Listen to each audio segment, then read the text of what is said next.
ಮರ ನೆಕ್ಸ್ಟ್ ಇದು ಟ್ಯಾಗ್ ಮಾಡಿ ಬರೀ ಉಪಲೋಕಾಯುಕ್ತ ಅಂತ ಇತ್ತು. ಅದ್ರ ಜೊತೆ ಪರಿಸರ ಪ್ರೇಮಿ ಇದ್ದಾರೆ ಅಡ್ವೊಕೇಟ್ ಜನರಲ್ ಕೆ ಶಶಿಕುಮಾರ್.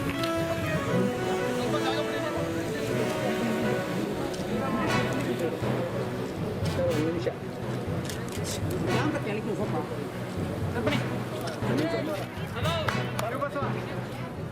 ಧರ್ಮೋ ರಕ್ಷತಿ ರಕ್ಷಿತಃ.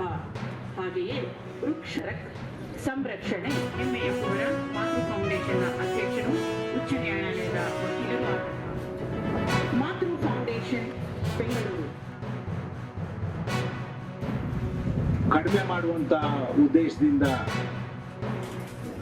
ಹಮ್ಮಿಕೊಳ್ಳಲಾಗಿತ್ತು. ಎಲ್ಲರಲ್ಲೂ ಒಂದು ವಿನಂತಿ ಏನಂದ್ರೆ, ಪ್ಲಾಸ್ಟಿಕ್ ನಮ್ಮ ಜೀವನದ ಆದಷ್ಟು ಪ್ಲಾಸ್ಟಿಕ್ ಉಪಯೋಗವನ್ನ ಕಡಿಮೆ ಮಾಡಿ ಮತ್ತೆ ಅದನ್ನ ಪುನರ್ಬಳಕೆ ಮಾಡುವಂತ ಪ್ಲಾಸ್ಟಿಕ್ ಅನ್ನು ಉಪಯೋಗಿಸಿ ಅಂತ ನಾನು ವಿನಂತಿ ಮಾಡಿಕೊಳ್ತೇನೆ. ತಿಳಿದಂಥವರು ತಜ್ಞರು ತರ್ಕಬದ್ಧವಾಗಿ ಹೇಳಬಹುದು. ನಿಮಗೆ ನಾನು ಇಷ್ಟಂತೂ ಹೇಳಬಲ್ಲೆ ಧೈರ್ಯವಾಗಿ. ಎಲ್ಲರೂ ಕೈ ಜೋಡಿಸಿದ್ದಾರೆ ಅಂದ್ರೆ ಇದರಲ್ಲಿ ಏನೋ ಒಂದು ಬಹು ಮುಖ್ಯವಾದ ಒಂದು ಅರ್ಥ ಇದೆ. ಎಲ್ಲವನ್ನೂ ನಾವು ಪ್ರಶ್ನೆ ಮಾಡಿ ಎಲ್ಲವನ್ನೂ ಅರ್ಥ ಮಾಡ್ಕೊಳ್ಳೋದು ಬೇಕಾಗಿಲ್ಲ. ಹಿರಿಯರು ಮಾರ್ಗ ತೋರಿಸಿ ಸುಮ್ಮನೆ ನಡ್ಕೊಂಡು ಹೋದ್ರೆ ಎಲ್ಲೋ ಒಂದು ಅನುಕೂಲ ಆಗುತ್ತೆ. ಯೋಚನೆ ಮಾಡಿದಾಗ ಪರಿಸರ ಸಂರಕ್ಷಣೆಯೂ ಕೂಡ ನಮ್ಮ ಎಲ್ಲರ ಕರ್ತವ್ಯ. ಯಾಕೆಂದ್ರೆ ಅಬ್ದುಲ್ ಸಲಾಂ ಜಿ ಅವರು ಒಮ್ಮೆ ಹೇಳಿದ್ರು, we need not do great things to this country, but if you want to do very small thing in this country so that it will flourish. ದೇಶ ಚೆನ್ನಾಗಿದ್ರೆ ನಾವು ಚೆನ್ನಾಗಿರ್ತೀವಿ, ನೀವೆಲ್ಲರೂ ಚೆನ್ನಾಗಿದ್ರೆ ಇಡೀ ದೇಶ ಚೆನ್ನಾಗಿರುತ್ತೆ. ಅಂದ್ರೆ ಪರಿಚಯದ 51ನೇ ಭಾರತದ ಸಂವಿಧಾನದಲ್ಲಿ ಇದು ಮೂಲಭೂತ ಕರ್ತವ್ಯ.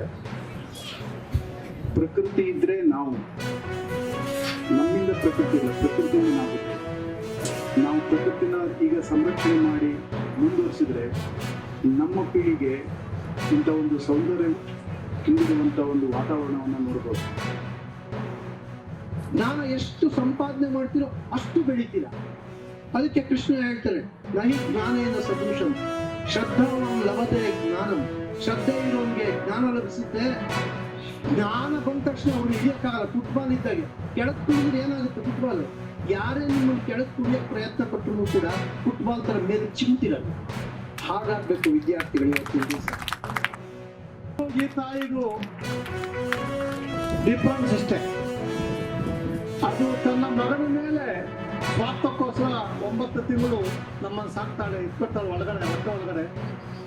ಈ ತಾಯಿ ಭೂತಾಯಿ, ಪ್ರಕೃತಿ ತಾಯಿ ಯಾವ ಸ್ವಾರ್ಥ ಇಲ್ಲದೆ ಪ್ರತಿ 146 ಕೋಟಿ ನಮ್ಮ ಭಾರತೀಯರ ಸಾಯೋವರೆಗೂ ನಮ್ಮನ್ನು ಹೋಗ್ತಾ ಇರ್ತಾರೆ. ಕನ್ನಡ ಶಾಲೆಗಳಲ್ಲೂ, ಕನ್ನಡ ಶಾಲೆಗಳಲ್ಲೂ, ಕನ್ನಡ ಮಾಧ್ಯಮಗಳಲ್ಲೂ, ಕನ್ನಡ ಮಾಧ್ಯಮವನ್ನು, ಕನ್ನಡ ಮಾಧ್ಯಮವನ್ನು ವಾಟಾಳ್ ನಾಗರಾಜ್ ಅವರ ಹೋರಾಟಕ್ಕೆ, ಕನ್ನಡ ಚಳವಳಿಗಳ ಗ್ರಾಮಾನ್ಯ ವಾಟಾಳ್ ನಾಗರಾಜ್ ಅವರಿಗೆ. ಕನ್ನಡಿಗರ ರಾಜ್ಯ ಕರ್ನಾಟಕದಲ್ಲೇ ಕನ್ನಡಕ್ಕೆ ಅನ್ಯಾಯ, ಕನ್ನಡಕ್ಕೆ ಮೋಸ, ಕನ್ನಡವನ್ನ ಕಡೆಗಣಿಸ್ತಾ ಇದ್ದಾರೆ. ಪರಭಾಷೆಯವರ ದಬ್ಬಾಳಿಕೆ, ಪರಭಾಷೆಯಿಂದ ಕನ್ನಡ ಸಂಪೂರ್ಣವಾಗಿ ಹಿಂದೆ ಬೀಳ್ತಾ ಇದೆ. ಪರಭಾಷೆಯವರ ದಬ್ಬಾಳಿಕೆ, ಖಾಸಗಿ ಶಿಕ್ಷಣ ಸಂಸ್ಥೆಗಳು ಕನ್ನಡ ವಿರೋಧಿ ನಿಲುವನ್ನ ತಾಳಿದ್ದಾರೆ.